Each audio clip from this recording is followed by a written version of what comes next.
I know you love earning travel rewards and cash back, and that's why you're going to love Rakuten. With Rakuten, you can earn cash back on everything you need to book your dream trip, hotels, flights, rental cars, experiences, and more, while still booking through your favorite travel sites. And don't worry, cash back can be earned on top of earning the credit card points and the hotel and airline loyalty points that matter most to you, depending on how you make your booking. Plus, with Rakuten, you can also earn cash back on groceries and other purchases like electronics, pet supplies, and more. And the best part, you can join today for free and start earning cash back on top of your travel rewards. Go to Rakuten.com or get the app. That's Rakuten, Rakuten. Rakuten, the most rewarding way to shop. This episode is brought to you by TaxAct. Don't do your taxes alone. Join TaxAct's National Admin Night.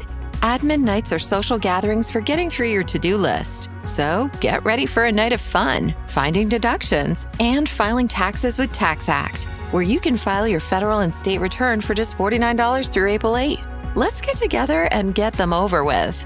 Visit taxact.com/admin-night for details.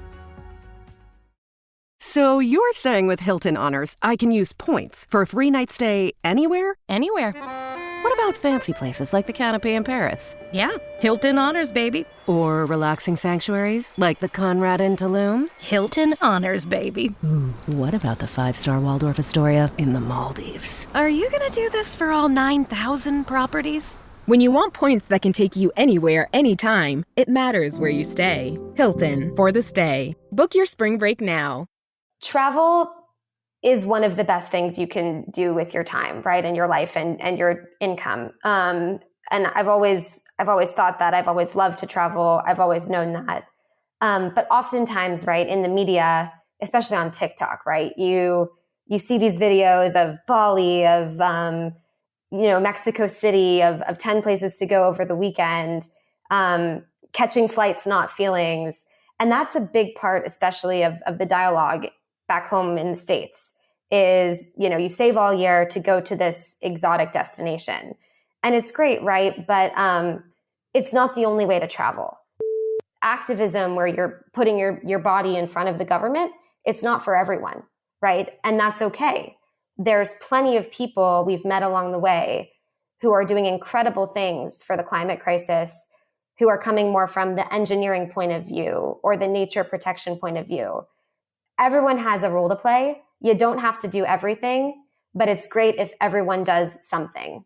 That is Megan Routbort. She's our guest today, and one half of a French-American duo of travelers on a low-carbon mission to tell stories of climate hope from all continents. And this is one of those passion meshing situations, I'd call it, when somebody finds a way to take their interests, and in this case, even bring in a good cause and combine it with a travel adventure. And they've certainly done that. You can learn more about their journey over at thegreenjourney.org. We have a wide-ranging conversation. It was really cool to hear how they have embarked on some styles of travel that Megan, at least personally, had never done before, like hitchhiking and biking across multiple countries. And I love when people push themselves out of their comfort zones to try new ways of travel. And there's a big reason for that. She actually mentions it in this interview. It's what she refers to as perhaps the most powerful motivator for going on any travel adventure. And you should listen, because this can be your superpower as well. I'll share some thoughts about that later in the show, and you're going to get plenty more of the stories along the way of this crazy adventure through 20 European countries so far by train, bike, hitchhiking, and bus. Get ready to not only be inspired, but to get some ways to think about your next trip, perhaps. Let's get into it, shall we? Buckle up, strap in. Thanks for being here, and welcome to the Zero to Travel podcast, my friend.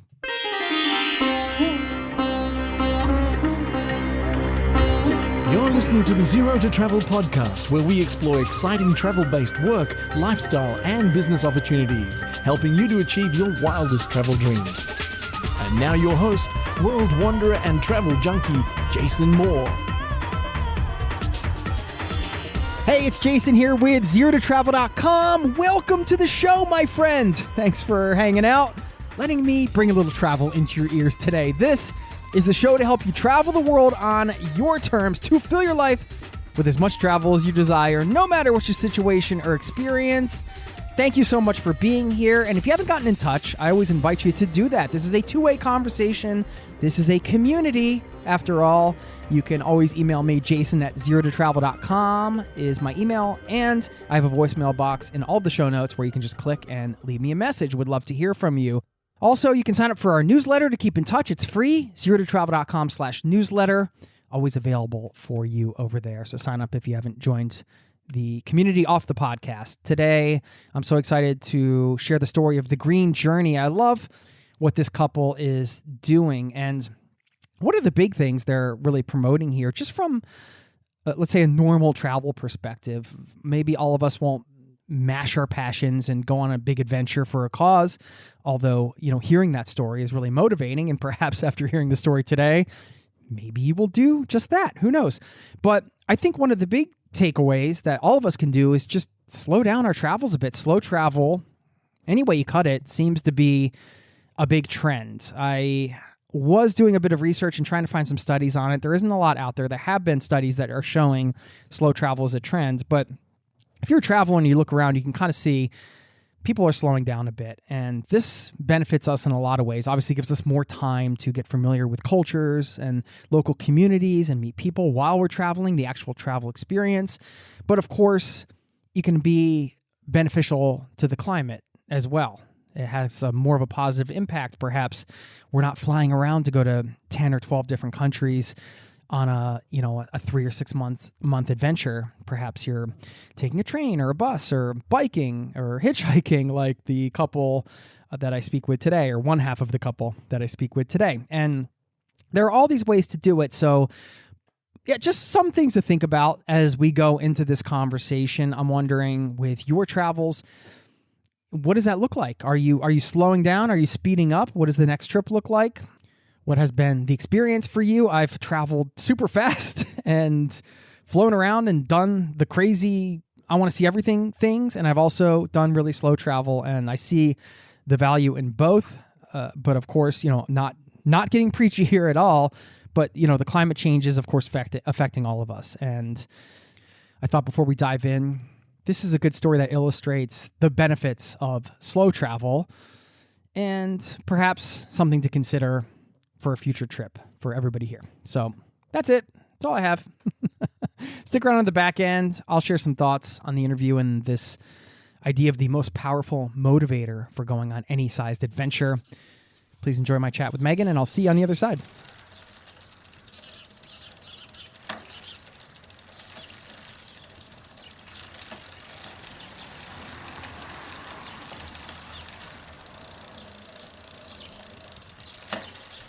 I should give you a quick introduction. Megan, you are one half of the duo over at thegreenjourney.org, and you guys are on a mission to travel to climate hotspots on every continent to document solutions to the climate crisis by meeting with climate warriors and sharing stories of real action and radical hope. So I want to just say welcome to the Zero to Travel podcast, Megan. Thank you. Excited to be here. Super excited to have you.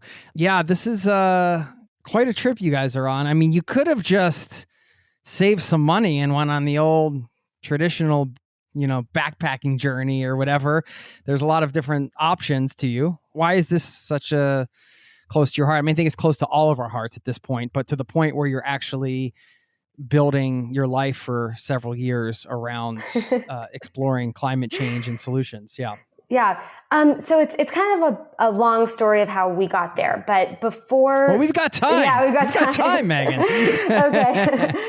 So before hitting the road, I was working for 4 years in strategy consulting, and 100% of my career was dedicated to climate change. I was working every day on solar, on wind, renewables, right? Which is a really big part of the conversation. But as I was doing this, I sort of realized this is just one piece of the puzzle.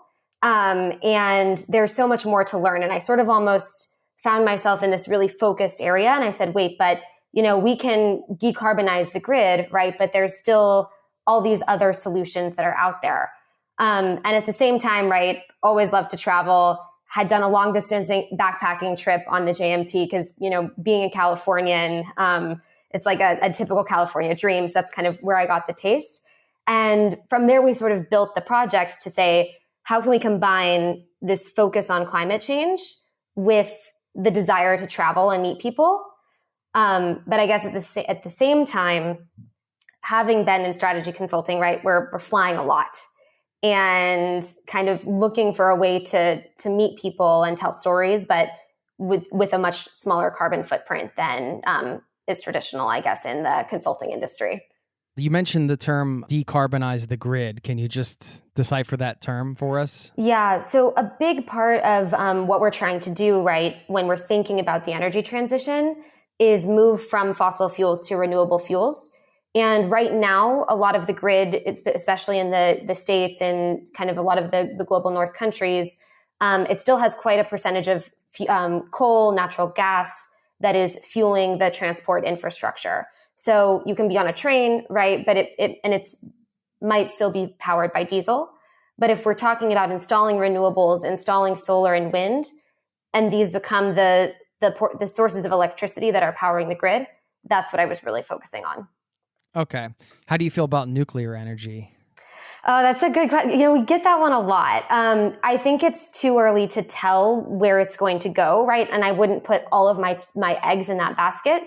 But I think it could be an important part of the solution.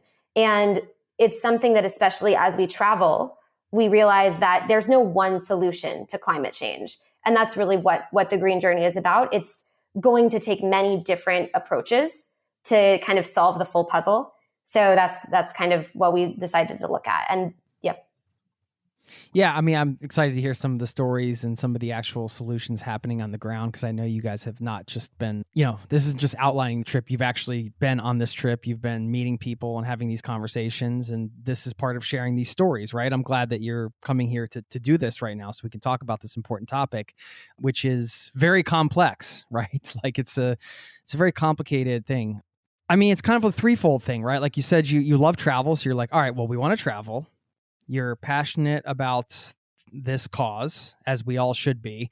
And you're also building your foundation around it. So you're really combining the passions in a way that you still get to have these crazy adventures. And I would say even more adventurous than the standard trip, because you guys are not, everything's kind of human powered, right? So that means you have to hitchhike, you have to ride bikes, you have to sail. There's all these different modes of transportation. I guess I have questions about that and kind of how that experience has been for you, but can you just give us the overview of the trip so people understand the scope of it and then where you're at right now and how far into it you are? Yeah, for sure. So the Green Journey is a 3-year project to travel to all the continents and do 10 climate hotspots per continent. Climate hotspots are the places that are the most important in the fight against climate change and the climate crisis. And it's going to be a pretty long trip because, when you're human powered, as you said, you can't go so quickly, right? So each continent has about 6 months is what we're budgeting. Right now, we're just at the end of the European adventure. So in Europe, over 4 months, we've done 20 countries. We've gone 20,000 kilometers. And we've met with 10 climate hotspots with a bonus 11 coming up in Amsterdam soon. But okay, we're closing the chapter. Amazing. Had you ever traveled by bike or hitchhiked before this trip? No, not before this trip. Tell me about your first time hitchhiking. How did that feel? Oh my gosh. It was scary, right? And it was kind of like really built up in my head because we'd talked about because hitchhiking. we come from America, so we talk about hitchhiking, and it's like the next word usually people use is murder. Yeah, no, exactly, right. And then I've got my co-founder Polo he'd hitchhiked, and he's like, oh, it's fine, it's fun. You can take a nap in the car. I'm like, I'm not going to do that. I'm staying awake. So Polo is French, right? And he's got the French accent. So sometimes when people say things in an accent like that, it just seems less, it's less scary. You'll be fine. You'll be fine. It's like, okay, well, yeah, your accent's making it fine. Exactly. But so, I had really built this up in my head, and I was like, okay, I'm I'm going to be brave. I'm going to try it, right? Because, if it doesn't work, there's other options. And, there's not guns in Europe, right, in the same way that you might have them in other places. So I built it up in my head. It was like the big day. And we left from Nantes in France, which was the starting point of the whole trip, 0 kilometers traveled. Is that where he's from? Is that why you started there? It's where he's from. Yeah. And so we had our hitchhiking signs. We were ready to go. His mom dropped us off at like the best hitchhiking spot in the city. And we were His really... mom knew the best hitchhiking spot in the city? Well, she's been dropping him and some of his friends off at this spot for a couple years. But so it's just, and it's a beautiful day. The sun is shining, right? And we've got our signs ready. And like, this is the beginning of something you've planned for 3 years. And we waited for 2 hours to even just get out of the city. And I was like, okay, we're going to have to call his mom to take us back home at the end of the day, because we're not going to make it out. But so after 2 hours, a man drove by, picked us up, and we were on our way. You were off and running. Are you guys, I'm guessing you were a couple, but I don't know. I don't want to make any assumptions. Yeah, we are. And we actually met on Zoom during the pandemic at our previous jobs. So it was kind of a good birth story, I think, of, we're sitting behind the laptop all day, just dreaming of adventures, right? So good origin story there. How romantic. Well, I guess you guys, you're, in a way, you're also committing to at least 3 years of this relationship, right? Yeah. I mean, I will say, because we sort of got together during COVID, we dove right in with traveling from like day one. We moved to Hawaii and lived with a group in Hawaii for 6 months, right? Which was one of the things that sort of whetted our taste for travel. Within like the first month of our relationship, we did a 2-week road trip in California. So I think at this point, if something was going to go wrong, it would have already. Well, I mean, that's kind of par for the course with international relationships, right? There's not really much middle ground when you live thousands of miles away. You just kind of have to take trips together and dive in and be together all the time. And, for better or worse, I mean, it does accelerate the timeline of the relationship, I think, right? There's no casual dating when you live so far apart. And you guys met on Zoom. That's cool. You advanced me a little bit of info over, and you said that you spent some time in Houston, Texas. Did you grow up in California, or were you?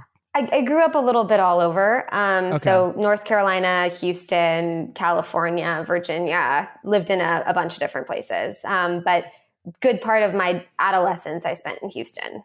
Okay. Why all over? Was it parents? Just parents moving around and like, where I got a scholarship to go to college, and then always had a bit of the nomad in me. So as soon as kind of remote work started with COVID, I took full advantage of that. Lived in Idaho for a couple months. Really hit the road during COVID actually, and kind of have been on it since. The green journey is just the next chapter. When it comes to being the change, which I admire what you guys are doing, it's not like you're like, well, what, the climate's going to hell. Like, oh, well, I guess I'll just, we do what we can at home as individuals.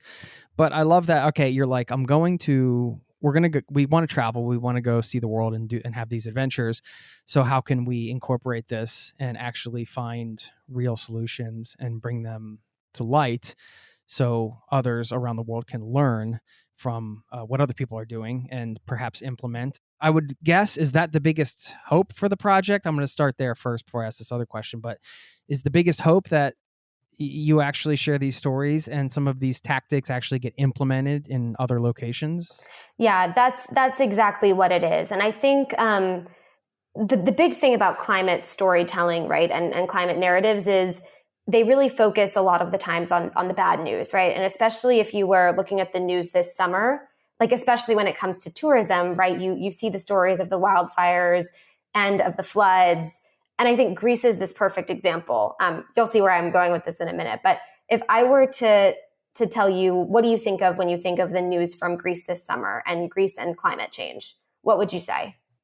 I guess I would say that there were a ton of fires and a lot of tourists ended up having to vacate the hotels and walk to other places. I'm not quite sure exactly what happened, but I know that was basically the media portrayal. Exactly. And all summer, the media story from Greece was focused on these horrible events that happened. But actually, did you know that Greece has almost 46% of their grid comes from renewable energy? And this is more than we have in the United States. It's more than we have in France. And so it's this country, right, that is really at the forefront of the climate crisis. And everyone is always telling the stories of the bad things that are happening to the people who live there and the tourists who go there. But at the same time, there's these incredible examples of adaptation and change that don't get talked about, right? And so it's really bringing those stories to light that we're focused on. Yeah, okay. That's a great example. I think it's, with that specific example, you can, as an individual human, well, first of all, yeah, like you said, the media, they want their clicks and they want their views. So, of course, the more sensational, the better in many regards. But there are also aspects of reporting the news, and that was a thing that happened, right?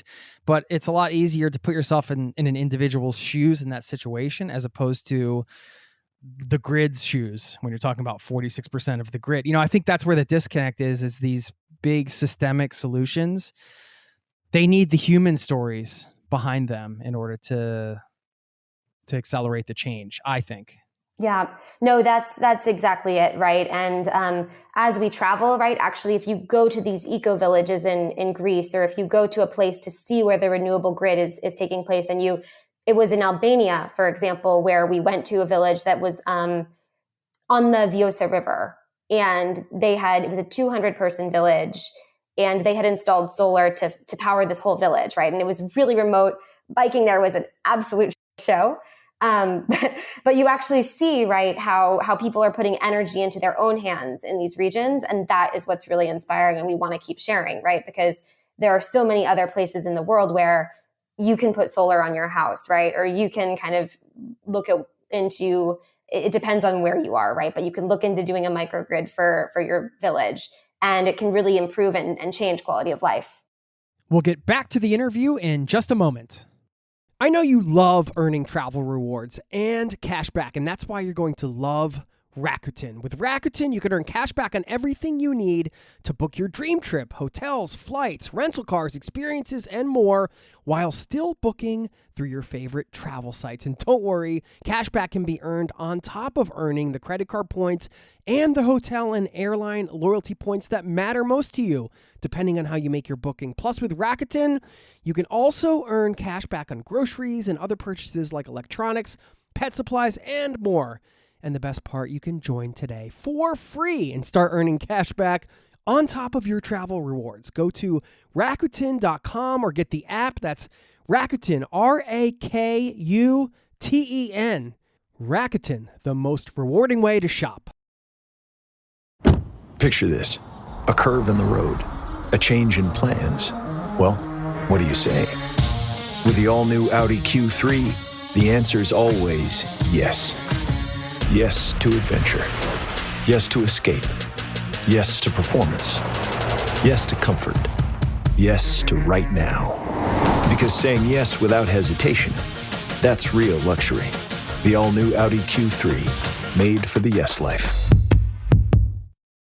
Now, back to the show. A lot of these issues are very localized as well, even though if they're put onto a grand scale. Obviously, if all of these local communities do this at mass, then you have big change. But I'm just thinking specifically of the area where my wife grew up. And, on the surface, you could say, well, all right, the tops of these mountains are windy. So, of course, add these wind turbines, and then you're going to have this clean energy. But the local community, they don't want to install them and look at them on certain mountains and things like that, because that's part of the nature. And Norwegians are very sensitive when it comes to adding anything into their nature. So there's this balance between that and fulfilling the energy needs of the people. It's complicated. But I think at the same time, right, that's one of the reasons that this trip that we're on is so cool, because you can see, okay, here's a solution, right? And it works really well in this one place. It might not work as well in this other. But then you create this kind of roadmap, right? And you can pick and choose what you want to focus on or what would work for your community, depending on these traits. It's an a la carte menu for climate action. Exactly. Love it. The question I was going to ask you before is around earning a living, because I think when people entertain the idea of starting a nonprofit like you guys have, or doing a project like this, that's in one of the inevitable questions is, well, we want to do good for the planet, or we want to do good for animals, or whatever your cause is, but we also have to pay our bills and earn a living. And I was just wondering how you guys wrestled with that, if you wrestled with it at all, what kind of the conclusions are. Are you earning income on the side? I'm just curious for anybody listening who might be inspired by this chat to go be the change in their own corner of the world or whatever. I was just looking for, kind of your journey with that and maybe some advice around it. Yeah. So, I think this is kind of funny, right? Because whenever I tell people I'm planning on traveling for 3 years, they say, holy crap, you must have saved so much money. How are you going to afford it? That costs $50K a year. And tip one, right, is traveling doesn't have to be that expensive. And you can kind of see now I'm in my couch surfing host house. Hitchhiking is free.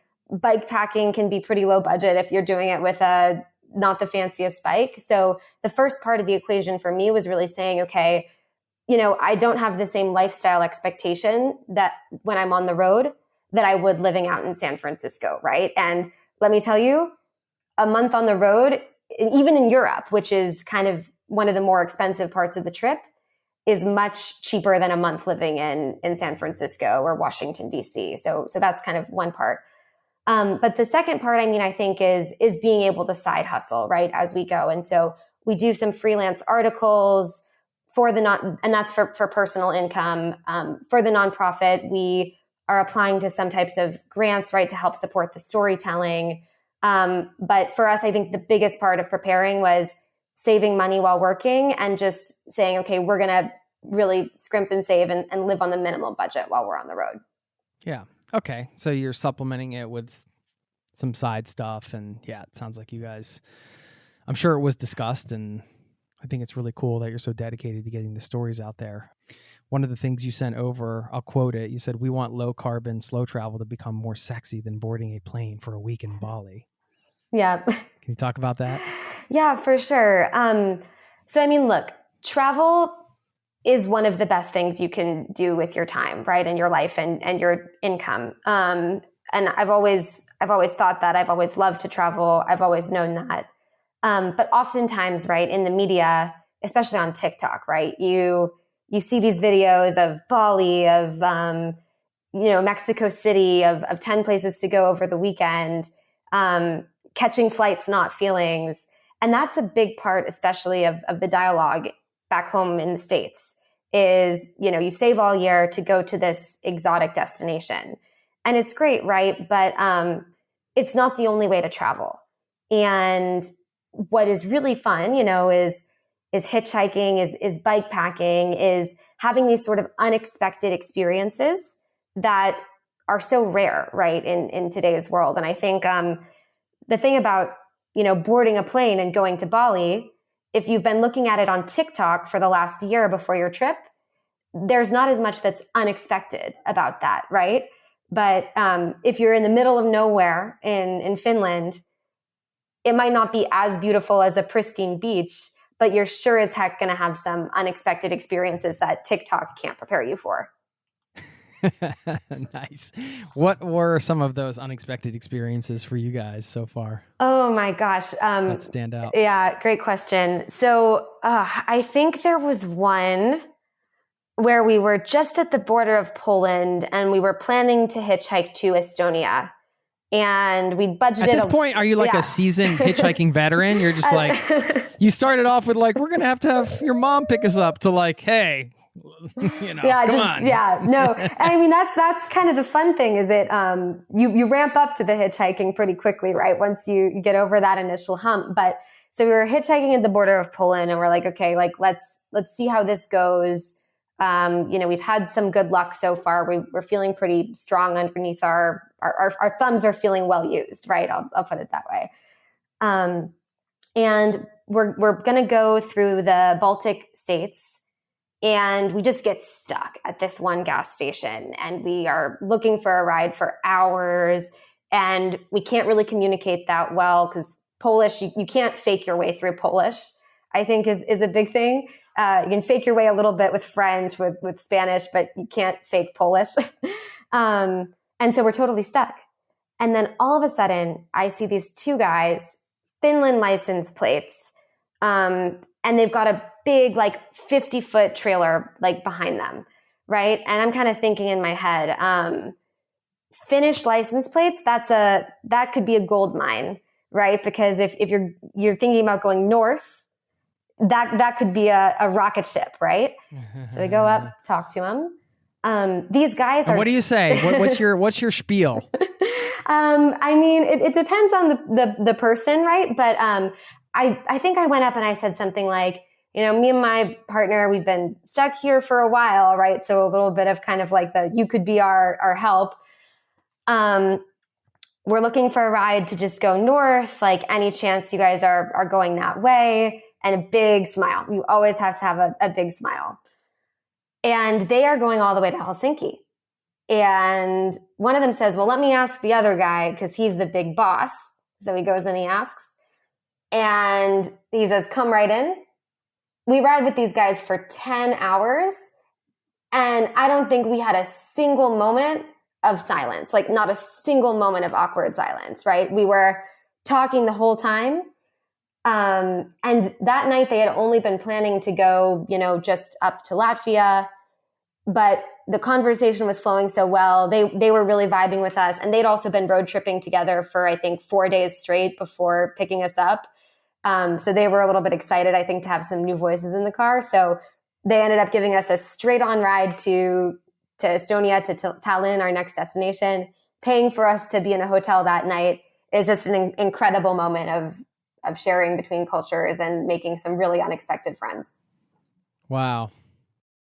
I had done a shorter hitchhiking type of trip there was a bit of a cause around it. And it made it, I think people really like to get involved in helping with something. When you tell the story, this goes back to like why stories matter so much, right? I mean, that's at the heart of what you guys are doing. We may think, well, you're just having these conversations to tell stories. Well, yes. I mean, stories matter. Yeah, stories really do matter. And these types of conversations really matter too, right? Because these two Finnish guys who picked us up, Pasi and Ollie were their names. They'd had a long life in Finland. They'd traveled not too badly themselves. The 50 wide foot trailer that they were trailing was actually a glider plane, because these guys were like Finnish glider plane national champions. Okay. So that was kind of randomly. And they were like, do you guys want to go in it? And we're like, maybe. And then we thought a little bit, is it low carbon? And it is pretty good in terms of like comparing it to a regular plane. I was too afraid of heights, so that wasn't happening for me. But anyways, with these guys, right, like they've been living in Finland for their whole lives, and they've seen the change, right? And they can tell us stories about how, they are now seeing more people coming to Finland for tourism just to cool off, right? To actually do a type of tourism to see some snow, right? And I'm sure you have the same in Norway, right? Where you see that change happening. And that's, I think, it's an important story to share, right? And it's, everyone has a climate story to tell, even if you don't expect it, right? But you dig under one or two layers of conversation, and the beauty of hitchhiking. And, these men who I don't think climate change wasn't the first thing that they were going to talk about in the car, but 10 hours for sure, right? Everyone has that story. Yeah. Why are you guys doing 3 years? I was curious about that. Why so it's 3 years? Yeah, good question. 6 months per continent, just to give it some time. And then sailing, it's not so fast, so I got to spend some time on the boat.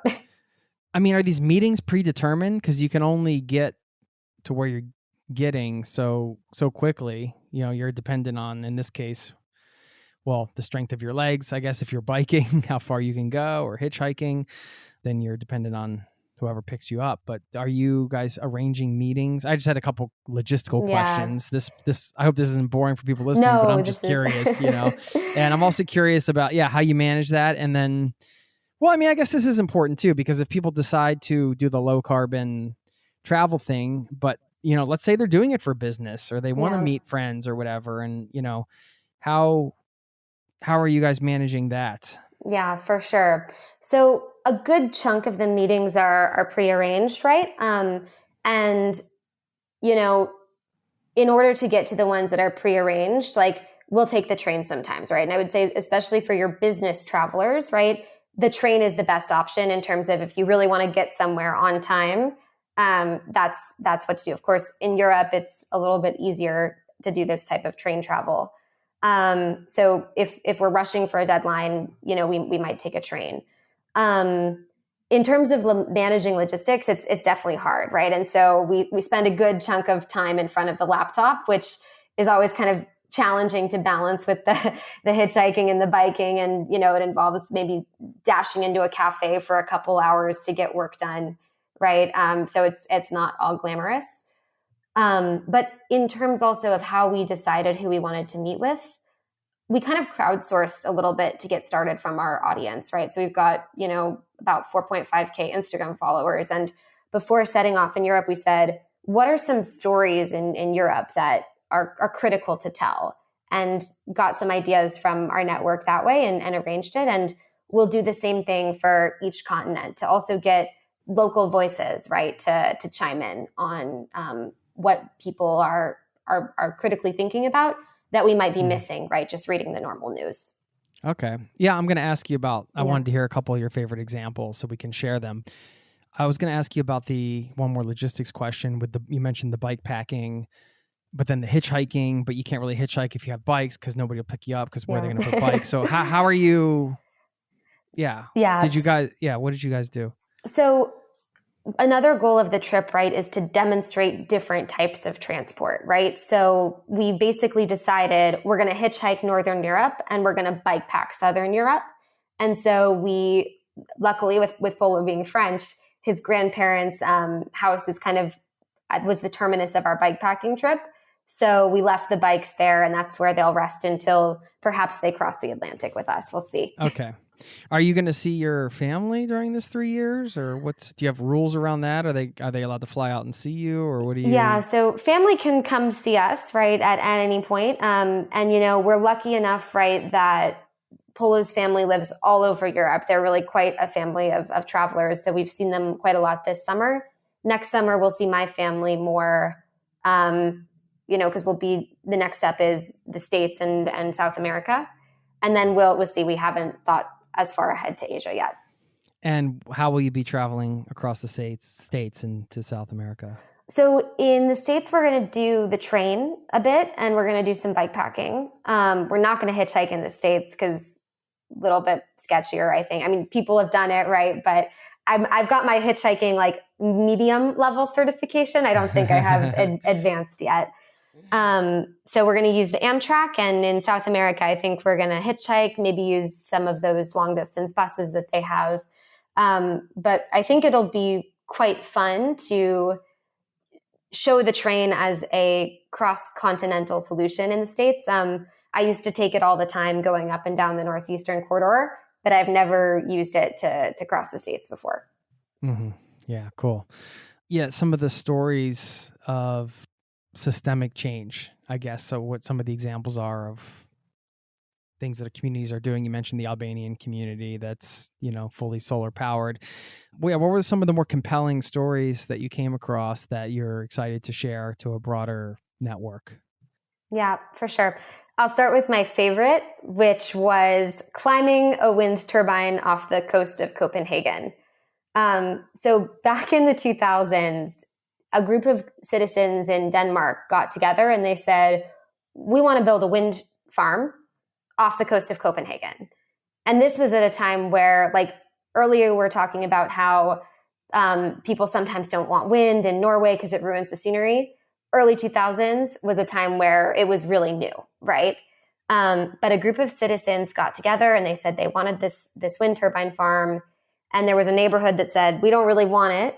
But they got together and they kind of advocated in Copenhagen to build this farm on the archipelago. It's called Middelgrundan. And what's really special about that one is the citizens put their own money into it, right? So you or me, instead of putting our money in the stock market that year, they actually invested their money to build this wind farm, and they get the returns back every year. And this farm has been now operating for 20 years. If you've ever been to Copenhagen, you've probably seen it. It's this beautiful kind of archipelago of wind turbines between Denmark and Sweden. It's made a profit for, I think, every year of its existence. And I think my favorite anecdote is that now the people who were in the neighborhood where they were kind of against it, real estate agents, when houses come up for sale, will actually put a picture of that wind farm on the flyers because it's so iconic, right? And they know that this is a neighborhood that benefits from this clean energy. So that was just, I think, one of my favorite stories, because you don't always think of wind turbines, or these big, big pieces of infrastructure, right, as something that you can own a part of as a citizen. But that's a solution that is used in many places across Denmark and could be brought to, I think, people interested in renewable energy all over the world. That's a good example of how long change can take sometimes, right? It started off as this horrible blemish on the countryside, according to some people, right? And now people are using it as the photo for real estate portfolios or for, real estate listings or whatever. Are you guys trying to get in front of government officials and things like that? Are you bringing these stories to government at a certain point? Or actually, everywhere we go, we send 2 postcards. One is to the White House, and the other is to Emmanuel Macron, President of France. And so we think it's kind of a nice way to write a letter for climate action, just using a postcard. So everywhere we go, we send one of these postcards. We also participate, right, in many different types of events on the road. So just yesterday, or 2 days ago in Brussels, we were part of the Rise for Climate movement in front of the EU, right, asking for greater climate action. It was the March to End Fossil Fuels Worldwide. Really big in New York, right? We were participating here in Brussels, where it was a little smaller that day. But still, we were with hundreds of people asking for this type of change. So yeah, it's definitely advocacy, and asking and petitioning is a big part of what we do. But at the same time, right, joining in cleanups and like plastic pollution cleanups, and joining in rewilding of forests is also part of what we do, because we really try to profile diverse solutions and see that there's many different ways to do this. Because, I mean, to be honest, right, activism where you're putting your body in front of the government, it's not for everyone, right? And that's okay. There's plenty of people we've met along the way who are doing incredible things for the climate crisis, who are coming more from the engineering point of view or the nature protection point of view. Everyone has a role to play. You don't have to do everything, but it's great if everyone does something. That's a great point, I think, and you guys really illustrate that with what you've designed with the project. You're like, well, let's do our part, but let's do it in a way that will be fun for us, and we can, it's aligned with our values, essentially. Really cool. What's been your favorite part of all this so far, and what's been the hardest part? Yeah. I think my favorite part has just been the unexpected encounters with people along the way. I mean, Greece was a really standout experience, right? Because we were bike packing through central Greece, right? It wasn't the coast, right? It's not the part where people always think of right away. And we were really during our weeks doing that, some of the only tourists or travelers we saw around, right? Because everyone was at the coast during that time. It was August. It was hot. But, it was just incredible, right? We were there on a big public holiday, and we rolled into this tiny town with our bikes full of bike packing gear. And we passed, a porch a couple times of a family celebrating the holiday. And, we passed them as we went to go get groceries on the way back to our spot where we were staying for the night. We passed them as we were kind of coming back from exploring the town. And then on the last pass through, they invited us, they sat us down, they offered us utsu and beer and cake, right? And like we'd already had a huge dinner, but we had to find space for 2 big pieces of homemade cake. And, you know, these encounters with people who don't always have like especially a cyclist, right, come through their town, and you can talk a little bit about what you're doing. Yes, we know it's August and we're cycling here in the hottest part of the month, but you know, it might be the coldest August we have for a while. Those are just the best moments, right? Just the moments of being able to share the adventure with others on the way, serendipitously. Yeah, and inspiring others and that ripple effect. It's a beautiful thing. We'll get back to the interview in just a moment. This episode is brought to you by Fandango. People say fans are too distracted these days, but the truth is, when a great movie hits the screen, you show up. You stay glued, invested, part of the story. And without fans like you, there'd be no cinema magic, no shared moments. So head to Fandango.com to get tickets, stream, or rent or buy top movies and series. Fandango loves fans. Protein is now at Starbucks, and it's never tasted so good. You can add protein cold foam to your favorite drink or try one of our new protein lattes or matcha. Try it today at Starbucks. Now, back to the show.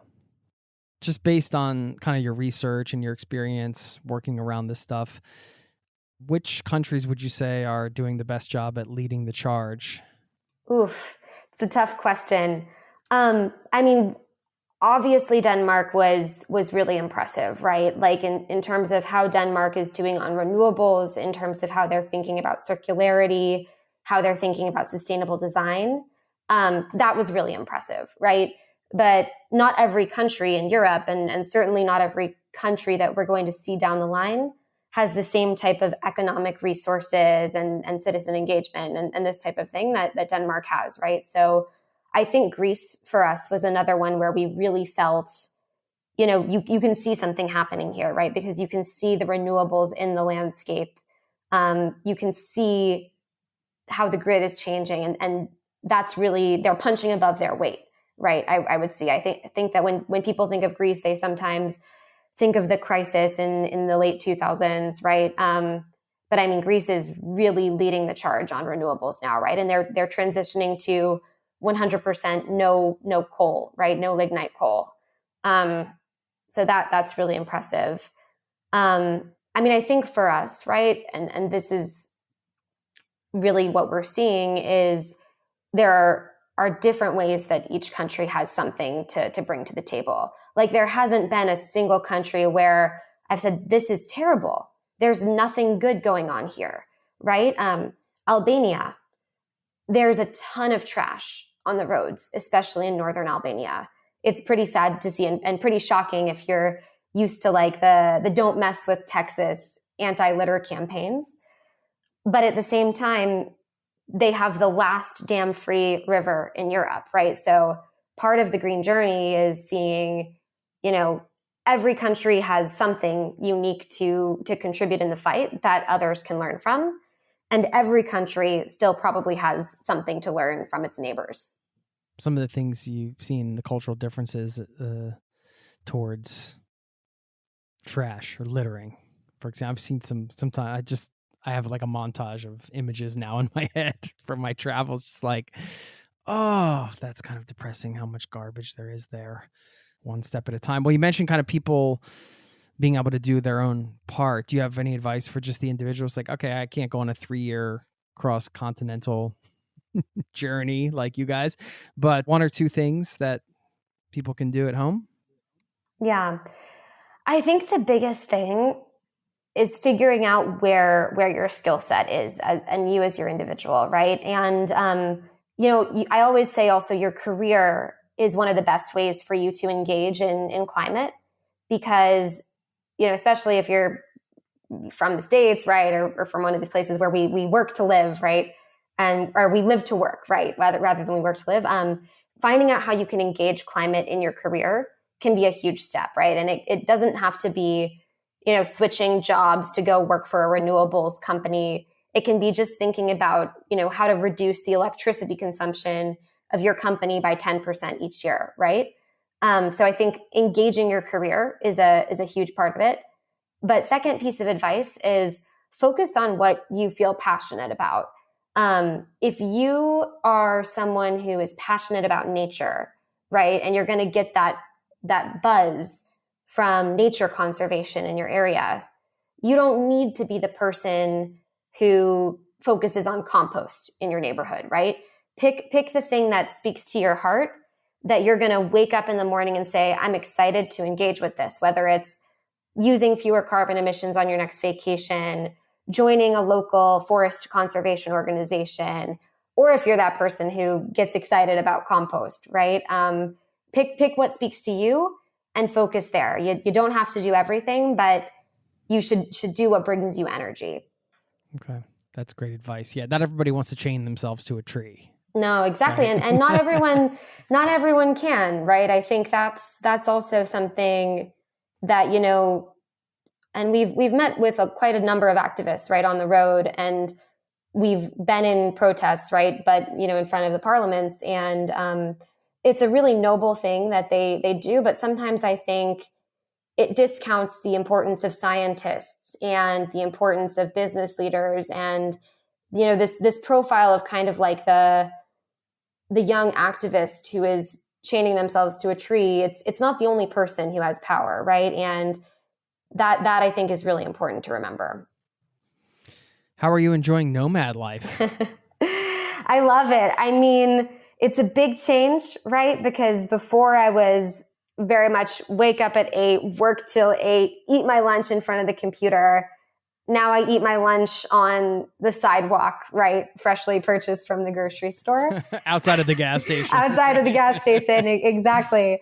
So that's a big change, but I mean, it frees you to really challenge your perceptions of what life can be, right? It doesn't have to be this 9 to 5 every day, working towards the house and the dog and this type of thing. And you can always also go back to that, right? After having been a nomad for a while, as I'm sure you have, right? Like you're settled comfortably in your studio in Norway yet. Right now. No dog no yet, dog. Maybe someday.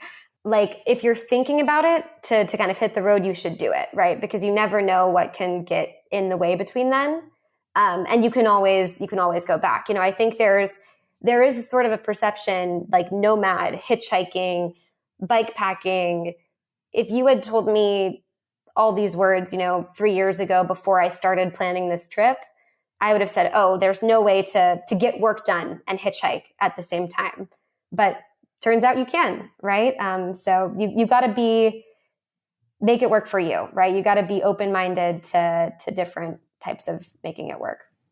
Yeah, that's a great point. Just kind of not closing off to the possibility or making an assumption that if I do this, I can't do this. If I don't do this, that sort of thing. I mean, I think that's a great place to end. That was a good call to action there. Just kind of like, hey, if you're thinking about this, go do it, which seems to be the general consensus of the guests here. Yeah.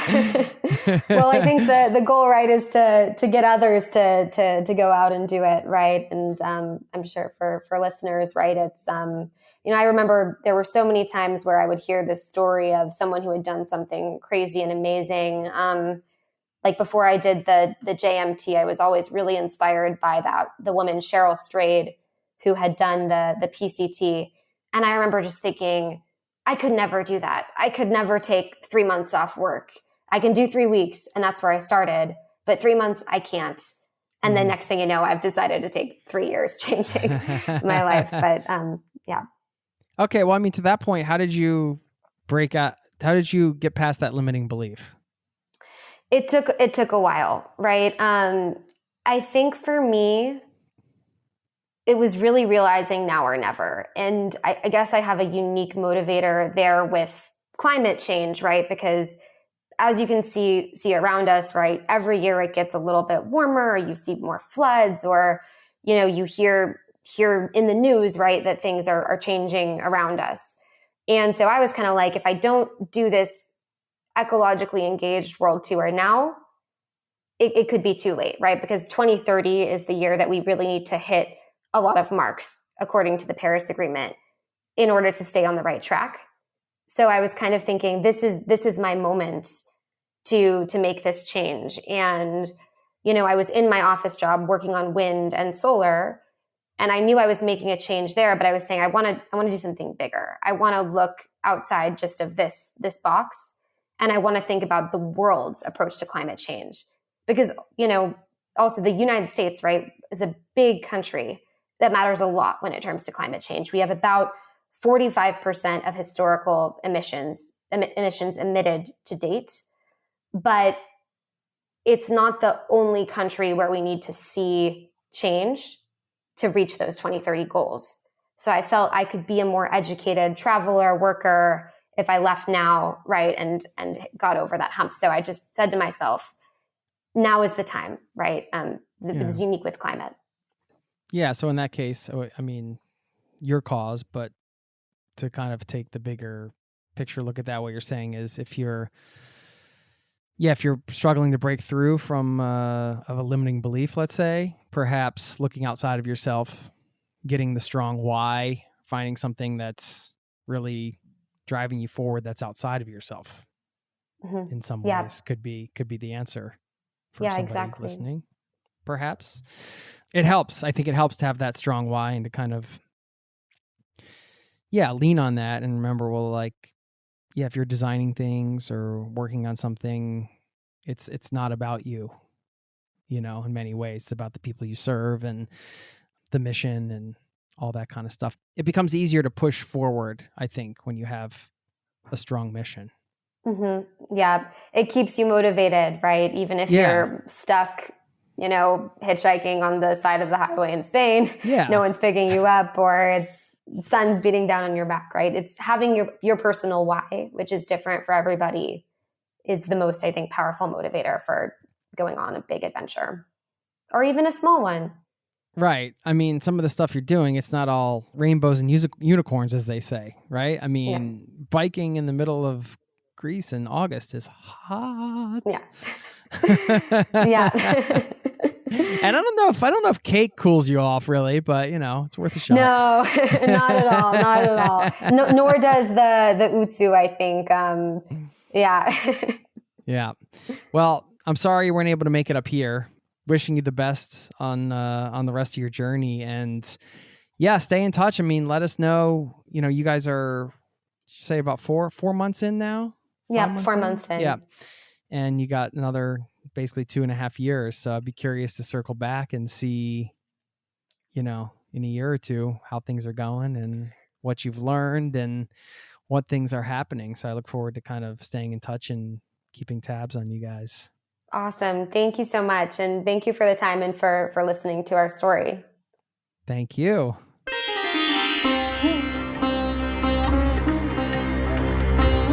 There you have it. Thank you so much to Megan and the gang. I should say Polo, who didn't make it on the pod, but certainly along for all of the adventures over at thegreenjourney.org. You can check them out over there, and we'll link up to their Instagram and all the good stuff here in the show notes if you want to check them out further.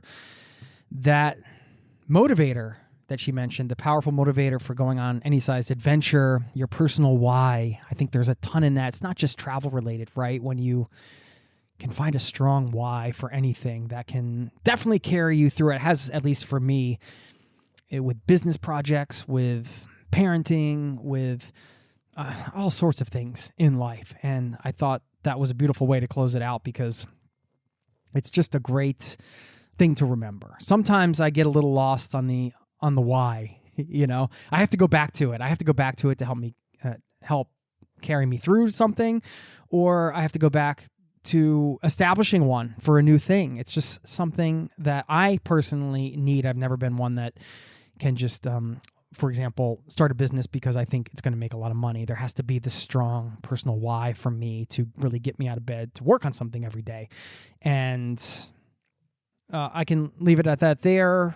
Maybe you want to take an inventory on your whys, whatever you're working on. I have no idea, wherever this hits you. thanks for being here. Super grateful for your presence here. Sign up over on the newsletter. I should remind you, zerototravel.com/newsletter.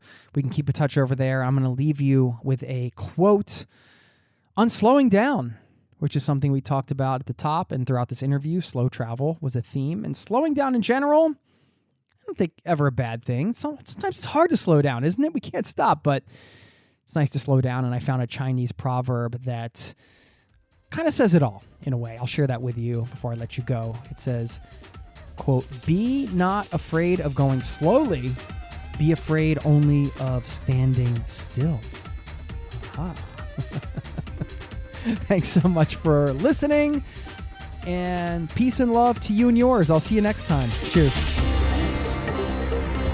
This podcast has been brought to you by zerototravel.com. Ideas and advice to make your travel dreams a reality.